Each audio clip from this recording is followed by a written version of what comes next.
최근 이란 웨시니아의 KF-21에 대해 재미있는 기사를 보도했습니다. 바로 KF-21의 6세대 전투기 업그레이드 가능성에 대해 언급한 것인데요. 남미와 스페인권 항공 소식을 전하는 어비에이얼라인 잉글리시 피드는 KF-21 보람의 6세대 전투기 특성을 보유할 때까지 진화한다라는 제목의 글을 게재하였습니다. 글머리에서부터 카이와 우리나라 공군 그리고 한국과학기술원이 2035년 이후 위협에 대처하기 위해 6세대 기술을 개발할 계획이라고 밝혔으며 이 중 상당수는 KF-21 보라매를 기반으로 개발될 것이라고 전해 흥미를 끌었습니다. 매체는 KF-21 보라매가 올해 출시되는 신형 4.5세대 전투기지만 F-35와 F-22 등 5세대 전투기에 준하는 성능을 달성할 수 있도록 문제는 선진국들은 6세대 전투기 개발에 박차를 가하고 있습니다. 미국은 NGAD 및 FAXX 프로그램이 그것이고 유럽은 템페스트, 일본은 FX 프로그램으로 6세대 전투기를 개발 중에 있으며 2030년부터 시험 비행을 시작해서 2040년에는 이 6세대 전투기가 하늘을 지배하게 될 것으로 전망하고 있습니다. 매체는 한국 또한 6세대 전투기 개발 역량을 갖추고 있다고 말하고 있는데요. 기사에서는 한국이 거의 홀로 KF-21의 시제품과 조립 라인을 완성할 수 있었고 F-35와 어깨를 나란히 할 수 있는 수년간의 발전이 있었다며 KF-21 보라매로 하여금 6세대 전투기의 역량에 더욱 가까워지게 할 미래 기술은 이미 갖췄다고 말하고 있습니다. 4.5세대, 5세대, 6세대라며 전투기들을 카테고리화하는데 어떤 요소가 전투기의 세대를 결정하는지 설명드리겠습니다. 1세대 전투기는 미 263과 영국에서 제작한 글로스터 미티어, 한국 전쟁에서 사용됐던 F-86과 같은 후퇴익을 가지고 암속으로 비행 가능한 전투기 등을 지칭합니다. 특히 레이더 없이 육안으로만 적을 식별해야 하고 무장 또한 유도 무기를 탑재하지 못했습니다. 2세대 전투기에서 최초로 초음속 전투기가 등장하는데요. 대개 1950년대 중반에서 1960년대 초반에 개발된 전투기에 처음으로 공대공 미사일과 지상 레이더를 소형화하여 탑재했습니다. 대표적인 기종은 미그-19와 F-100 센츄리 시리즈를 들 수 있습니다. 3세대 전투기부터 우리가 생각하던 모습의 전투기를 볼 수 있습니다. 주로 1960년대 초부터 1970년대 사이에 개발된 전투기를 지칭하며 이때부터 카나드 등 여러가지 세세한 공기역학적인 조종면 및 제어 장치가 탑재된 전투기를 또한 고성능 다목적 레이더를 사용하고 여기에 3세대 전투기부터 시계외 전투라는 개념이 생기기 시작해서 기관총을 제거하거나 포드를 이용해 탑재하는 형식이었습니다. 영국의 수직이 착륙기인 해리어도 3세대 전투기로 분류합니다. 4세대 전투기부터는 시대 기준이 모호해집니다. 대부분 1980년대 전투기들을 들지만 전투기 개발 후발주자인 한국 공군의 FA-50과 2015년 양산된 인도의 테자스 전투기도 4세대 전투기로 분류되기 때문입니다. 이는 2005년에 배치한 5세대 전투기 F-22 랩터와 겹쳐 시기로 분류할 수 없게 됩니다. 4세대 전투기를 정의하는 것은 근접전의 중요성이 강조되면서 다시 기관포가 달렸고 전투기의 기동성을 많이 향상시켰는데요. 또한 개발 비용의 급격한 증가로 공대공 및 공대지, 유격기 등의 임무가 하나의 전투기에 모두 집약되어 있는 멀티롤 전투기를 4세대 전투기로 분류할 수 있습니다. 예로는 F-15, 미그-29, 미라지 2000 등이 있으며 4.5세대 전투기는 주로 4세대 전투기를 기반으로 한 전투기를 개량한 것으로 AESA 레이더, IRST, 스텔스 도장 등에 더해졌습니다. 대표적인 예는 스웨덴의 그루펜 EF, 프랑스의 러페일, F-15X, F-16 블록 70, 중국의 청두 제10C 등이 있고 우리나라의 KF-16도 최근 업그레이드를 통해 4.5세대 전투기로 분류되고 있습니다. 5세대 전투기는 스텔스 형상으로 인한 낮은 레이더 반사 면적과 가장 명확한 예가 F-22 랩터와 F-35 시리즈가 잘 알려진 예입니다.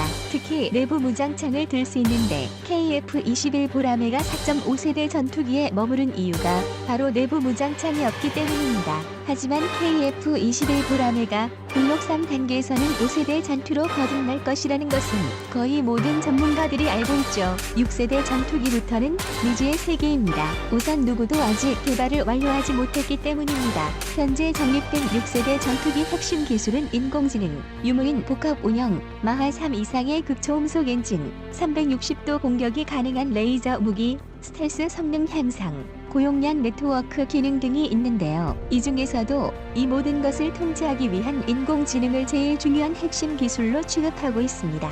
전투기에 인공지능 기술이 적용되는 2035년부터는 인공지능이 조종사에게 회피기동 거리나 속도, 방향을 조언합니다. 2045년 이후 자유의지와 인간 천명의 능력을 가진 인공지능이 등장하면 인공지능이 무인기를 단독 조종할 수 있을 것으로 예상됩니다. 이에 우리 공군은 KF-21을 넘어 6세대 전투기를 보유하기 위한 계획을 수립하기 시작했습니다. 공군은 새 전투기에 유무인 복합 체계와 레이저 무기를 장착하겠다는 청사진을 그리고 있습니다.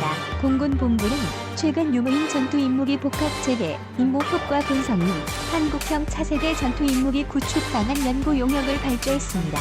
연구 내용은 한반도 전장 환경에 최적화된 이후 무인 전투 임무기 복합 체계에 적합한 항공기 편성과 소요량을 도출하는 것인데요. 또한 유무인 전투 임무기 단계별 구축 방안도 제시됩니다. 과학기술의 혁신적 발전에 따라 가속화되고 있는 전투기 전력을 구축해야 한다는 게 공군의 설명입니다.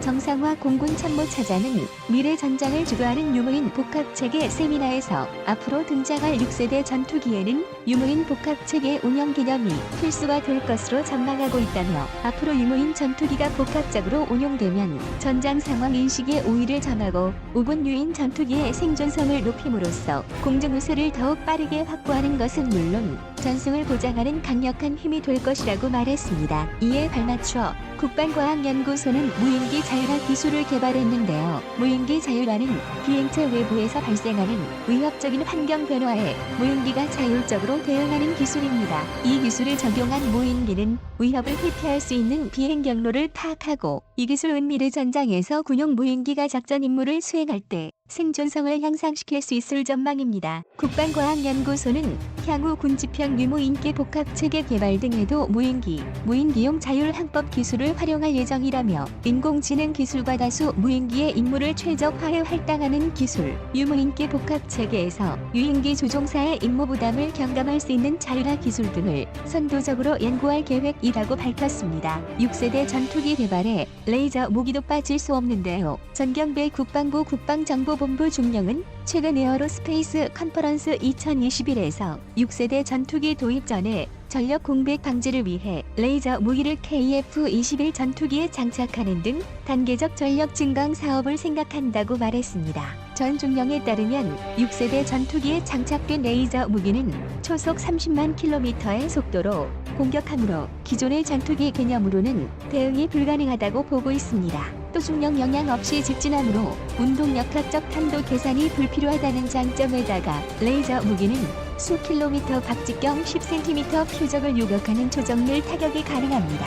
당시 시연에서 20kW 출력 레이저 빔이 1km 거리에 떨어져 있던 철판 표적을 뚫었다는 것은 너무나 잘 알려진 사실입니다.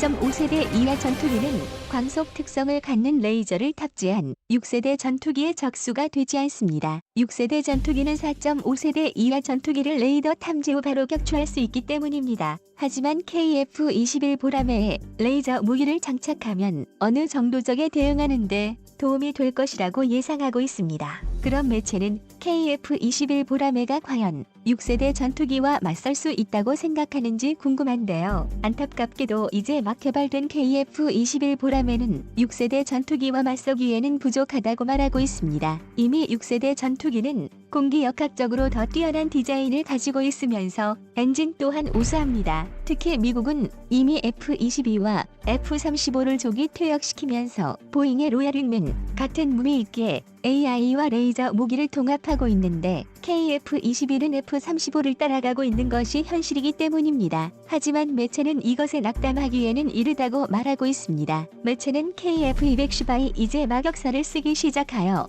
조바심을 버리고 더 길게 봐야 한다고 하는데요. 특히 KF-21 보라매는 4.5세대에서 태어나 미래의 5.5세대에 도달할 수 있는 유일한 전투기가 될 수 있으며 이를 기반으로 6세대 전투기 개발도 곧 이룰 것으로 보고 있습니다. 현재 우리나라는 레이저 무기와 무미익기 핵심 기술을 가지고 있고 이 모든 것들을 조종사를 도와 스스로 통제할 수 있는 AI 기술을 확보하는 중인데요. 이런 엄청난 속도로 발전하고 있는 우리나라의 가능성을 본 매체처럼 언젠가 항공 선진국들을 뛰어넘는 날이 왔으면 합니다.